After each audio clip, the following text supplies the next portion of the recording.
नमस्कार, मैं अजय शास्त्री आपके सामने उपस्थित हूँ कक्षा 6 रुचिरा भाग 1 का पहला पाठ लेकर, जिसका नाम है शब्द परिचय प्रथम। बच्चों, इस पाठ में हम अकारांत पुल्लिंग शब्दों के विषय में पढ़ेंगे। अकारांत शब्द क्या होते हैं?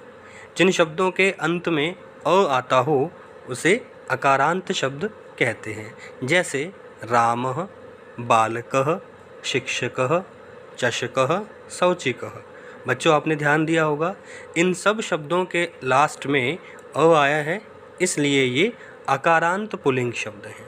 इसी प्रकार के अन्य शब्दों को जानने के लिए पढ़ते हैं पहला पाठ शब्द परिचय 1। देखो बच्चों, सामने चित्र में आपको बाईं तरफ संस्कृत के वाक्य नज़र आ रहे हैं और ठीक उनके सामने उनका हिंदी में अनुवाद किया गया है। तो पढ़ते हैं पहला पैराग्राफ। एषः कः, यह क्या है। एषः चषकः, यह गिलास है। किम एषः बृहत्, क्या यह बड़ा है। न एषः लघु, नहीं यह छोटा है। अब देखो बच्चों, आपको जो चित्र नज़र आ रहा है जिसमें आपको एक गिलास दिखाई दे रहा होगा, ये इसके बारे में यहाँ पर बात की गई है। तो एषः का अर्थ होता है यह, और कह का मीनिंग क्या, यह क्या है। एक बात बच्चों आपको और ध्यान में रहे, एषः शब्द का प्रयोग हम नज़दीक की वस्तुओं के लिए करते हैं। तो जैसे आपको नज़र आ रहा है कि जो चित्र के बिल्कुल साथ में ही संस्कृत के वाक्य लिखे हुए हैं, तो यह इसलिए यहाँ पर एषः का प्रयोग किया गया है। तो एषः कः, यह क्या है। एषः चषकः, यह गिलास है। किम एषः बृहत्, बृहत् का मीनिंग होता है बड़ा, तो क्या यह बड़ा है। न एषः लघुः, नहीं यह छोटा है। आगे बढ़ते हैं बच्चों। सः कः, वह कौन है। सः शौचिकः, वह दर्जी है। शौचिकः किम करोति, दर्जी क्या कर रहा है। किम सः खेलति, क्या वह खेल रहा है। न सः वस्त्रं सीव्यति, नहीं वह कपड़े सिलाई कर रहा है। अब देखो बच्चों, यहाँ पर लिखा हुआ है सः कः। सः का अर्थ होता है वह, और सः का प्रयोग हम दूर की व्यक्ति या वस्तु के लिए करते हैं। तो एषः और सः में जो अंतर है आपको समझ में आ गया होगा। एषः का अर्थ यह होता है और सः का अर्थ वह होता है। एषः का प्रयोग हम नज़दीक की व्यक्ति या वस्तु के लिए करते हैं, और सः का प्रयोग हम दूर के व्यक्ति या वस्तु के लिए करते हैं। अब शौचिकः कहते हैं दर्जी को। जैसा कि आपको सामने चित्र में नज़र आ रहा है कि एक व्यक्ति बैठा हुआ है सिलाई मशीन के साथ, और पीछे कुछ एक शर्ट और ट्राउज़र वहाँ पर हैंग किया गया है। तो ये हमें कहाँ दिखाई देता है, ये दर्जी की दुकान पर हमें देखने को मिलता है। तो इसलिए शौचिकः का अर्थ होगा दर्जी। आगे बढ़ते हैं। एतौ कौ, ये दो कौन है। एतौ शुनकौ स्तः, ये दो कुत्ते हैं। किम एतौ गर्जतः, क्या ये दोनों गरज रहे हैं। न एतौ उच्चैबुक्कतः, नहीं ये दोनों ज़ोर से भौंक रहे हैं। तो बच्चों, एतौ का अर्थ होता है यह दोनों, और कौ का मीनिंग कौन है, तो ये दोनों कौन है। एतौ शुनकौ स्तः, शुनकः शब्द का अर्थ होता है कुत्ते के लिए। यहाँ पर शुनकौ लिखा है क्योंकि ये द्विवचन रूप है। जैसे होता है ना बालकः, बालकौ, बालकः, उसी प्रकार शुनकः, शुनकौ, शुनकाः। तो यहाँ पर शुनकौ लिखा है, अर्थात दो कुत्तों के विषय में बात कर रहे हैं। तो किम एतौ गर्जतः, क्या यह दोनों गरज रहे हैं। न एतौ उच्चैबुक्कतः, नहीं यह दोनों ज़ोर से भौंक रहे हैं। आगे देखते हैं। तौ कौ, वे दोनों कौन हैं। तौ बलिवर्दौ स्तः, वे दो बैल हैं। किम तौ धावतः, क्या वे दोनों दौड़ रहे हैं। न तौ क्षेत्रम कर्षतः, नहीं वे दोनों खेत जोत रहे हैं। तो बच्चों, तौ का अर्थ होता है वे दोनों, और बलिवर्दौ, एक बैल को बलिवर्दः कहते हैं। यहाँ पर लिखा हुआ है बलिवर्दौ, यह उसी का द्विवचन रूप है बलिवर्दौ, और बहुवचन रूप क्या होगा, बलिवर्दाः। तो तौ बलिवर्दौ स्तः, वे दो बैल हैं। किम तौ धावतः, क्या वे दोनों दौड़ रहे हैं। धावतः का मीनिंग होता है दौड़ना।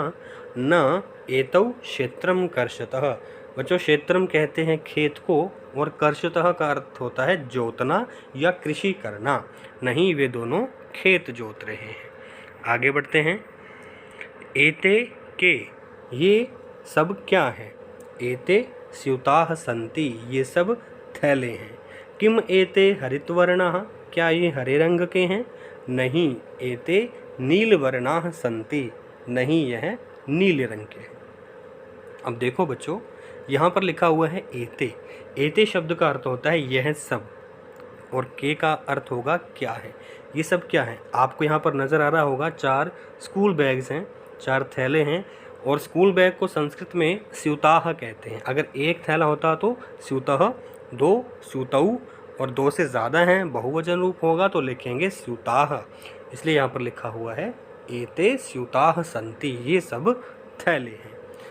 किम एते हरितवर्णा, किम का अर्थ यहाँ पर क्या है, और हरित का अर्थ होता है हरा, वर्ण कहते हैं रंग को, तो इसका मीनिंग होगा कि क्या ये सब हरे रंग के हैं? नहीं, एते नीलवर्णाः सन्ति, नहीं यह नीले रंग के हैं। आगे बढ़ते हैं। ते के, वे सब कौन हैं? ते वृद्धाः सन्ति, वे सब बूढ़े लोग हैं। किम ते गायन्ति, क्या वे गा रहे हैं? नहीं, ते हसन्ति, नहीं वे सब हंस रहे हैं। इसमें बच्चों देखो, ते शब्द का अर्थ होता है वे सब। अब ते वृद्धाः सन्ति, वृद्धा कहते हैं बुजुर्ग लोगों को या बूढ़े लोगों को, तो ते वृद्धाः सन्ति का अर्थ हुआ वे बूढ़े लोग हैं। किम ते गायन्ति, गायन्ति का अर्थ होता है गाना, क्या वे सब गा रहे हैं? नहीं, ते हसन्ति, नहीं वे सब हंस रहे हैं। अब बच्चों आगे बढ़ते हैं। बच्चों आप इसको ज़रा ध्यान से समझिएगा, इसमें हमें अब एतत् व तत् शब्द रूप को समझेंगे। एतत् का अर्थ होता है यह। एतत् का प्रयोग हम कहाँ करते हैं? जो व्यक्ति हमारे पास हो। तो इसका जब हम पुल्लिंग में इसके रूप कैसे चलते हैं वो पढ़ेंगे। अगर एक वचन के लिए हमने इसका प्रयोग करना है तो लिखेंगे एषः, द्विवचन के लिए करना है तो लिखेंगे एतौ, और बहुवचन में इसका प्रयोग करने के लिए लिखेंगे एते। जैसे आपने ध्यान दिया होगा, फर्स्ट पैराग्राफ में हमने पढ़ा था एषः कः, क्योंकि वहाँ पर एक गिलास था इसलिए वहाँ पर एषः का प्रयोग किया गया था। अब हम वाक्यों में भी इसका प्रयोग करके सीखेंगे। जैसे एषः बालकः, इसका अर्थ क्या होगा? एक बालक। अब इसी का द्विवचन रूप में होगा एतौ, तो उससे भी हम एक वाक्य बनाएंगे। 2 बालकों के लिए क्या लिखेंगे? एतौ बालकौ। अब आगे बढ़ते हैं बहुवचन में, तो लिखेंगे एते बालकाः, ये सब बालक। तो ये तो था बच्चों यह का प्रयोग। अब हम पढ़ते हैं वह के प्रयोग के लिए। तत् शब्द का एक वचन में क्या रूप होता है? सह, एक वचन में, और द्विवचन में तौ, बहुवचन में ते। अब इनसे भी हम एक ऐसे ही एक वाक्य बनाएंगे। जैसे हमने सेकंड पैराग्राफ में पढ़ा था सह कह, वह कौन है, वहाँ पर एक दर्जी था, एक शौचिकः था। उसी प्रकार अब हम एक नया इसका उदाहरण पढ़ेंगे। जैसे सह बालकः, वह बालक, ये एक वचन रूप है। तौ बालकौ, वे 2 बालक, तो ये इसका द्विवचन रूप है। ते बालकाः, वे सब बालक, ये इसका बहुवचन रूप है। तो बच्चों आगे बढ़ते हैं इस पाठ के अभ्यास की ओर। देखो पहले प्रश्न का क भाग में क्या लिखा हुआ है? उच्चारणम कुरुत।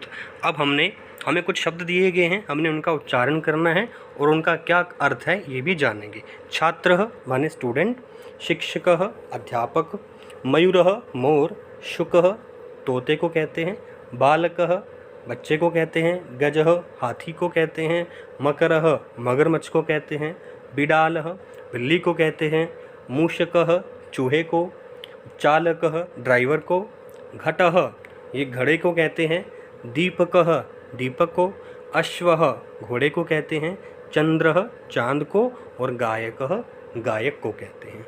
तो आपने बच्चों इसी प्रकार से इन शब्दों का उच्चारण करना है, और ध्यान रहे ये सारे पुल्लिंग शब्द हैं, अकारांत पुल्लिंग शब्द। अब आगे बढ़ते हैं इसी के ख भाग की ओर।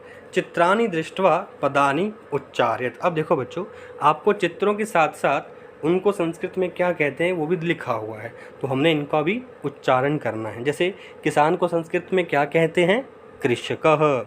बैल को वृषभः, भालू को भल्लुकः, मेंढक को मंडूकः, कबूतर को कपोतः, बेड को पर्यंकः, टेलीफोन को दूरभाषः, कौवे को काकः और दर्जी को शौचिकः। आगे बढ़ते हैं सेकंड क्वेश्चन की ओर। देखो यहाँ पर इसका क पार्ट में लिखा हुआ है वर्ण संयोजनेन पदम लिखत। तो बच्चों पहले आप वर्ण संयोजन का अर्थ समझो। वर्ण कहते हैं एक अक्षर को और संयोजन का मीनिंग होता है मिलाना। अब हमने जो एक एक यहाँ पर अक्षर दिया है इनको मिला करके पदम लिखत एक जो संयुक्त शब्द बनेगा हमने वो यहाँ पर लिखना होगा। जैसे हलंत च, हलंत का मीनिंग होता है वो आधा वर्ण है, वो व्यंजन है। तो हलंत च प्लस अ, इसको मिला, इसमें जब व्यंजन में स्वर मिल जाएगा तो ये पूरा च लिखा जाएगा। उसी प्रकार आगे हलंत श है प्लस अ, जब इस श में हम व्यंजन में स्वर मिलाएंगे तो ये पूरा श हो जाएगा। नेक्स्ट हलंत क है, यानी कि ये भी व्यंजन है, प्लस अह, जब इसमें स्वर मिल जाएगा तो बन जाएगा कह। जब हम इन सारे शब्दों को, सारे वर्णों को मिलाएंगे तो शब्द बन के क्या आएगा, चषकः। जैसे आगे लिखा हुआ है स प्लस औ सौ, च प्लस ई ची, क प्लस अह कह, शौचिकः। श प्लस उ शु, न प्लस अ न, क प्लस ओ कौ। तो जब इनको मिलाएंगे तो क्या बनेगा, शुनकौ। नेक्स्ट है ध प्लस आ धा, व प्लस अ व, त प्लस अह तह। तो क्या बनेगा, धावतः। व प्लस री व्री, द प्लस ध प्लस आह। तो जब इनको मिलाएंगे तो क्या बनेगा, वृद्धाः। नेक्स्ट है ग प्लस आ गा, य प्लस अ य, न प्लस त प्लस ई। अब देखिए यहाँ पर न भी हलंत है तो ये आधा ही रहेगा और त में ई मिल जाएगा। तो इनको मिलाकर के क्या शब्द बनेगा, गायन्ति। आगे बढ़ते हैं इसी के ख भाग की ओर। पदानाम वर्ण विच्छेदम प्रदर्शयत।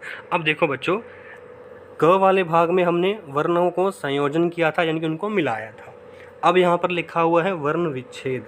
तो वर्ण विच्छेद का मीनिंग होता है अक्षरों को अलग अलग करना। अब जैसे यहाँ पर हमें एक शब्द दिया गया है लघु, तो हमने इसका वर्ण विच्छेद करना है। तो पहले हम ल का वर्ण विच्छेद करेंगे तो कैसे होगा, ल को हम हलंत लिखेंगे, यानी कि इसको व्यंजन बन जाएगा वो, उसके नीचे हलंत का निशान लगा देंगे, प्लस अ स्वर आगे लग जाएगा। उसी प्रकार जो घू शब्द है इसका भी हम वर्ण विच्छेद करेंगे तो घ प्लस ऊ। तो इस प्रकार से लघु का वर्ण विच्छेद हो जाएगा। उसी प्रकार आगे सीव्यति। तो सीव्यति में हम सबसे पहले सी का वर्ण विच्छेद करेंगे, स प्लस ई सी। फिर आगे देखो बच्चों, आधा वो है तो वो वैसे ही हलंत रहेगा, और य तो य प्लस अ, तो ये हो जाएगा व्यय का वर्ण विच्छेद। नेक्स्ट है ती, त प्लस ई ती, तो ये सीव्यति का वर्ण विच्छेद हो गया। इसी प्रकार वर्णः, कुकुरौ, मयूरः और बालकः का भी आप वर्ण विच्छेद करेंगे। आगे बढ़ते हैं क्वेश्चन नंबर 3। उदाहरणं दृष्ट्वा रिक्त स्थानानि पूरयत। अब हमने उदाहरण को देख करके बाकी खाली स्थानों की पूर्ति करनी है। तो बच्चों पहले आप ये समझो कि इनका मीनिंग क्या है। चषकः, चषकौ, चषकाः। चषकः का मीनिंग होता है गिलास। चषकः जो है ये एक वचन रूप है। चषकौ इसका अर्थ होता है दो गिलास, यानी कि द्विवचन रूप है। और चषकाः इसका अर्थ होता है अनेक गिलास, यानी कि ये बहुवचन रूप है। तो इसी प्रकार जो हमें बाकी के पुल्लिंग शब्द दिए गए हैं उनको भी हमने उनके एक वचन, द्विवचन और बहुवचन रूप में क्या रूप होते हैं वो लिखना है। जैसे यहाँ पर लिखा हुआ है बलिवर्दौ, तो ये द्विवचन रूप है। अब बलिवर्दौ का एक वचन में क्या रूप होगा, बलिवर्दः, और बहुवचन में बलिवर्दाः। जैसे चषकः का लिखा हुआ है वैसे ही बलिवर्दाः का। नेक्स्ट है शुनकः। शुनकः कहते हैं कुत्ते को, तो दो कुत्तों के लिए क्या शब्द यूज करेंगे, शुनकौ, और दो से ज़्यादा हो, बहुवचन हो तो शुनकाः। नेक्स्ट है मृगः, ये कहते हैं हिरण को, तो मृगः, मृगौ, मृगाः। नेक्स्ट है शौचिकः। शौचिकः कहते हैं दर्जी को, तो शौचिकः, शौचिकौ और शौचिकाः। आगे बढ़ते हैं मयूरः कहते हैं मोर को, तो मयूरः, मयूरौ, मयूराः। अब बच्चों इसी प्रकार से बालक शब्द के तीनों वचनों में क्या क्या रूप होंगे आप वो कमेंट बॉक्स में लेकर के मुझे बताएंगे। आगे बढ़ते हैं फोर्थ क्वेश्चन की ओर। चित्राणि दृष्ट्वा संस्कृत पदानि लिखत। अब हमने चित्रों को देख करके इनके संस्कृत जो शब्द हैं वो लिखने हैं, यानी इन चित्रों में जो आपको नज़र आ रहा है इसको संस्कृत में क्या कहते हैं हमने वो लिखना है। जैसे पहले चित्र में आपको एक हाथी नज़र आ रहा होगा, हाथी को संस्कृत में कहते हैं गजः। आगे आपको एक कौवा नज़र आ रहा है तो कौवे को कहते हैं काकः। चांद को कहते हैं चंद्रः। ताले को कहते हैं तालः। भालू को कहते हैं भल्लुकः और बिल्ली को कहते हैं बिडालः। आगे बढ़ते हैं पांचवें प्रश्न की ओर। देखो इसमें चित्रम दृष्ट्वा उत्तरम लिखत। अब हमने चित्र को देख करके प्रश्न का उत्तर लिखना है। जैसे पहला आपको एग्जाम्पल में के लिए तौर पर समझाने के लिए बताया गया है, बालकः किम करोति, कि बालक क्या कर रहा है। तो बालक पढ़ रहा है, उसके लिए हम लिखेंगे बालकः पठति। नेक्स्ट है अश्वौ किम कुरुतः, दो घोड़े क्या कर रहे हैं। तो अश्वौ धावतः। कुकुराः किम कुर्वन्ति, कुत्ते क्या कर रहे हैं। बच्चों इस पाठ में कुत्तों के लिए पहले भी एक शब्द आया था शुनकः, तो शुनकः और कुकुरः ये दोनों कुत्ते के लिए प्रयोग करते हैं। तो कुकुराः किम कुर्वन्ति, कुकुराः बुक्कन्ति, कुत्ते भौंक रहे हैं। छात्रौ किम कुरुतः, दो छात्र क्या कर रहे हैं। तो छात्रौ पठतः, दोनों छात्र पढ़ रहे हैं। कृषकः किम करोति, कृषकः कहते हैं किसान को, तो किसान क्या कर रहा है। कृषकः क्षेत्रम कर्षति, किसान खेत जोत रहा है या वो खेत में कृषि कर रहा है। आगे है गजौ किम कुरुतः, दो हाथी क्या कर रहे हैं। तो गजौ चलतः, दोनों हाथी चल रहे हैं। आगे बढ़ते हैं बच्चों, प्रश्न संख्या 6, पदानि संयोज्य वाक्यानि रचयत। अब हमने पदों का मिलान करके वाक्यों की रचना करनी है। एक तरफ हमें कर्ता दिया गया है और दूसरी तरफ क्रिया दी गई है, तो हमने इनका ठीक मिलान करना है। उससे पहले हम समझ लेते हैं कि इनका अर्थ क्या है। जैसे गजाह, गजाह का अर्थ होता है हाथी और ये बहुवचन शब्द है गजाह। नेक्स्ट है सिंघौ, सिंघौ का अर्थ होता है शेर, यानी कि दो शेर, तो ये द्विवचन रूप है। फिर है गायकः, गायक को कहते हैं एक वचन रूप है। बालकौ, ये द्विवचन रूप है बालक का। नेक्स्ट है मयूराः, ये मोर को कहते हैं और ये भी बहुवचन रूप है। नेक्स्ट है नृत्यन्ति, कहते हैं नाच रहे हैं। गायति गा रहा है। पठतः पढ़ रहे हैं। चलन्ति चल रहे हैं और गर्जतः गरज रहे हैं। अब देखो बच्चों हमने इनका मिलान करना है। तो गजहा का कहाँ होगा, चलन्ति, हाथी चल रहे हैं। सिंघौ गर्जतः, दो शेर गरज रहे हैं। गायकः गायति, गायक गा रहा है। बालकौ पठतः, दो बालक पढ़ रहे हैं। मयूराः नृत्यन्ति, मोर नाच रहे हैं। अब आगे बढ़ते हैं बच्चों, प्रश्न संख्या 7, मंजूषातः पदम चित्वा रिक्त स्थानानि पूरयत। मंजूषा कहते हैं हेल्प बॉक्स को, जो आपको नज़र आ रहा है। तो उसमें जो आपको शब्द दिए गए हैं उनको चुन करके हमने रिक्त स्थानों की पूर्ति करनी है। तो बच्चों पहले हम इन सारे शब्दों का अर्थ समझेंगे जो हमें हेल्प बॉक्स में दिए गए हैं। नृत्यंती का अर्थ क्या होता है, अभी हमने लास्ट क्वेश्चन में पढ़ा था कि नाच रहे हैं। गर्जतः गरज रहे हैं। धावती दौड़ता है। चलतः चल रहे हैं। फलंती फल देते हैं या फल रहा है। और खादती का अर्थ होता है खा रहा है। अब इनको देख करके ही हमने खाली स्थानों की पूर्ति करनी है। तो फर्स्ट है मयूराः, इसमें क्या लिखेंगे, नृत्यंती, मोर नाच रहे हैं।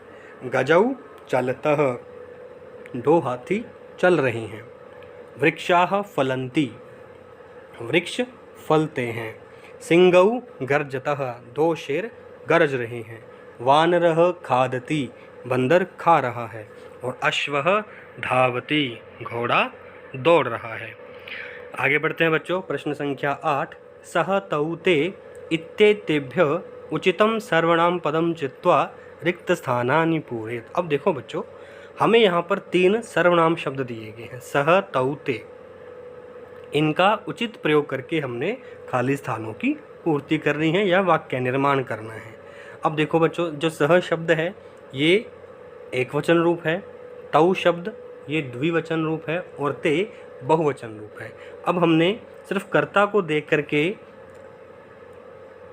आगे इसको हम सॉल्व करेंगे। जैसे आपको एग्जाम्पल के तौर पर यहाँ समझाया गया है कि अश्व धावती, इसका अर्थ होता है कि घोड़ा दौड़ता है।